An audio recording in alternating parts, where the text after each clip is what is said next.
everyone.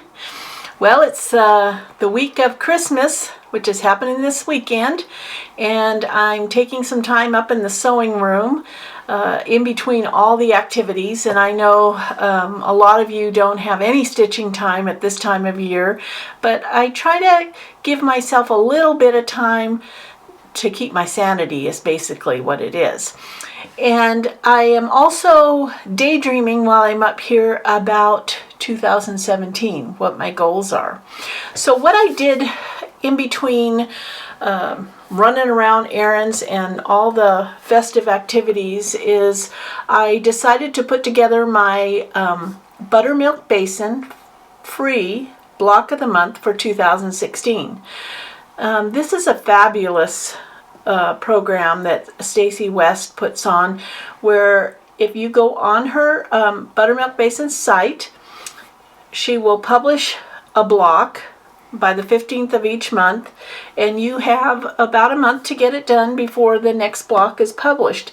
And the pattern itself is free. She offers kits if you want to have it look exactly like hers, but if you miss that 30-day deadline, then you have got to pay for the pattern. So you kind of have her on your calendar, you know, like she's an important person on the calendar.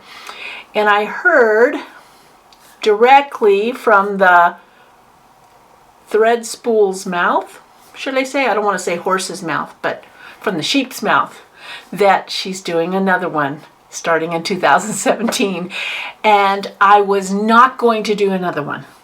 But when she described to me what it was going to be, I knew I was just going to be suckered right into it, because it has to do with the 4 seasons, and I love those types of themes when they're all together in the same quilt. So I know that come January I'm going to be doing that. So what I did, I'm going to show you how I put together my 2016 block of the month. So as you come over here, the thing I like about these Stacy's block of the months that she does for us is that you get to make it your own. I didn't particularly want that last row of trees, so I left it off and just framed it, and I'm going to quilt it as the blocks laid out. And I felt like the blocks for me stood alone because I spent a lot of time stitching them. I used the locked fringe for my mufflers around the little scarves around Santa's.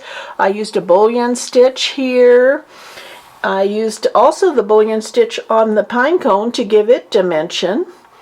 And I used buttons, baker's twine. I especially love this one over here with the baker's twine on the sled. So I kind of felt like the blocks themselves were enough, and I didn't have to add anything else. Even on the little snowman's hat, I did French knots, but I didn't feel like I had to fill them all in. So I just kind of did the edge and scattered them around. And then I like all my little buttons. So I did some simple 1.5 inch cut inner border that finished out to 1 inch, and then 5 inch cut that finishes out to 4.5 inch. I kind of futzed around with what I wanted to do in the border, and I was thinking about, oh, well, I'll take this snowflake motif and put some wool one out there, but I decided, no, when I stand back from it, it kind of looks good just like it is. So what I do with my small wall hangings or baby quilts is I use Hobbs 80/20 baby quilt fusible batting. I buy bags of that and just keep it up in my closet for when I need it. And it is fusible batting. I cut it to the size. I lay my quilt out, and then I steam iron it from both sides so that I don't have to do any pinning. Because you know me, I'm all about the quick, easy, and mobile project. And that's the thing, is that I can't take a lot of pins. I've got these things in my lap. I'm traveling with them, and so this is just a shortcut that I use. Not everybody would use the fusible batting, but I do use that on these small projects. Then I went through my whole, I am kind of addicted to stencils. I pick them up wherever I can if I see one that I like. And so I went through my stencil pile and I found this plain stencil that I'm going to use in my border, because what I did was, once I fused my back to my front with the batting, I went on the sewing machine and I tacked it all down on the sewing machine. So I put stitching by sewing machine in between all the blocks, around all the edge of my inner border, and then I stitched a line on the very outside edge so that I can just take this anywhere. I was really tempted to just machine quilt this, but when I look at it, it really does lend itself to some hand quilting. So I decided to do that. And I found this stencil. The way I use stencils is I start in the corner, lay it out where I want it to center on my border, and this time I'm trying this white marking pen Fine by Clover. It's kind of a liquid pen and it seems to be working pretty good, and I'm only going to mark one border at a time. I first marked from this corner, and then I flipped it over and went to this corner, coming to the center, because these things never lay out perfectly. And I got it all the way to this point in the center of my border, and then I decide, how am I going to connect it so that it's going to make sense? So I took the corner, which is bigger than the little loops, and laid it in the center and kind of made a big loop in the center. And I'm going to do that on all four borders, and then it'll be evenly spaced. Now, to give this a more primitive look, I am going to use Valdani thread. You can also use pearl cotton. I'm doing a big stitch is what I'm doing. And I chose something that will show up just ever so slightly, and this is a Valdani tweed. It's number PT11, and it's a 12 Valdani. And I'm going to big stitch all the way around here, and then once that border is all done, I might big stitch just inside the square, just do a square around. But I'm going to leave that till I get the border done and then see how I feel about it.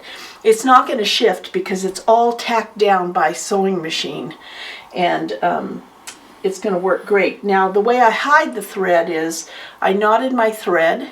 I just stuck the needle in and came up where I'm going to start, and I tugged it ever so slightly, and then the the knot, I'm using a nail, the knot gets buried in that batting, and then it's in there secure, and then I'm going to just start big stitching all the way around. So when I get this done, I'll show this on the blog when it's done, and I'm thinking I might just bind this in the same fabric, but maybe on the bias, so that your eye doesn't go out there anymore. And I don't think I need to put that black out there because it's going to make you kind of look out rather than in. And all of my fabulous stitching, I want you to pay attention to. So that's where I'm at. I'm kind of smug about it because now that I know what Stacy's doing for 2017, I'm very motivated to get this done because I'm ready for the next one. So that is my project that's going to be wrapping up in December. Over here, I have my board that keeps me on track. This was my goal board. And so far, I'm doing pretty darn good with my December goals. I've made my so-and-so pillows for that group for our gift exchange. I've finished my Santa workshop projects for this year. I stitched that Christmas Santa during jury duty, and that's all done being at the Framers. I finished Enzo's pillow, and now I have to prep a Yoko Saito Block of the Month block and one of Stacy's Fresh Trees block, which brings me to another challenge. So I am trying to figure out for 2017 what I'm going to do. And I'm going to need your help. I figure if I do a sew challenge where we all work on the same project and then post the pictures as we finish the blocks each month, like you'd only be responsible for one block. So the one project that I want to keep on track with is this Farm Fresh Trees by Stacy West at Buttermilk Basin. And I figured I already have one block done, but you know, life gets in the way and January is going to be here before I can sneeze.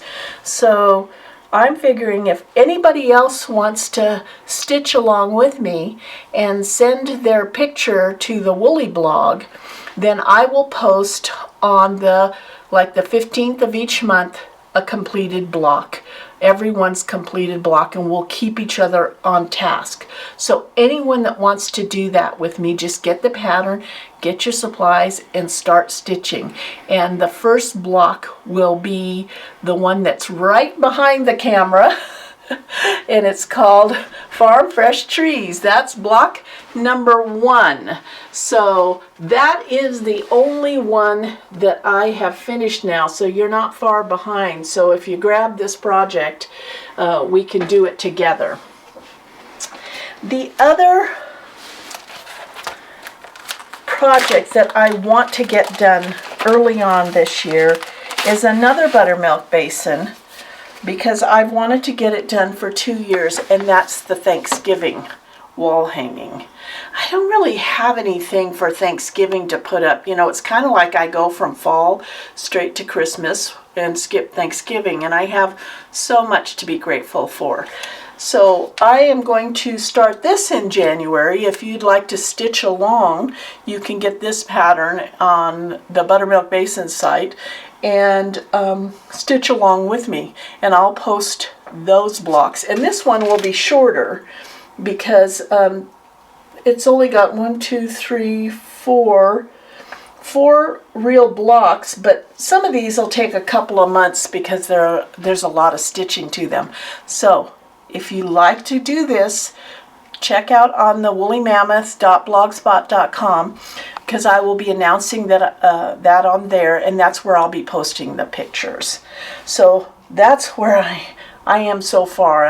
I'm just trying to figure out how I'm going to use my time in 2017, because we are expecting a grandbaby in 2017. So we're going to be tied up a lot. We're going to be making baby quilts and not doing so much wool quilts. So this is a way for me to get started before that baby comes. So hope you join me.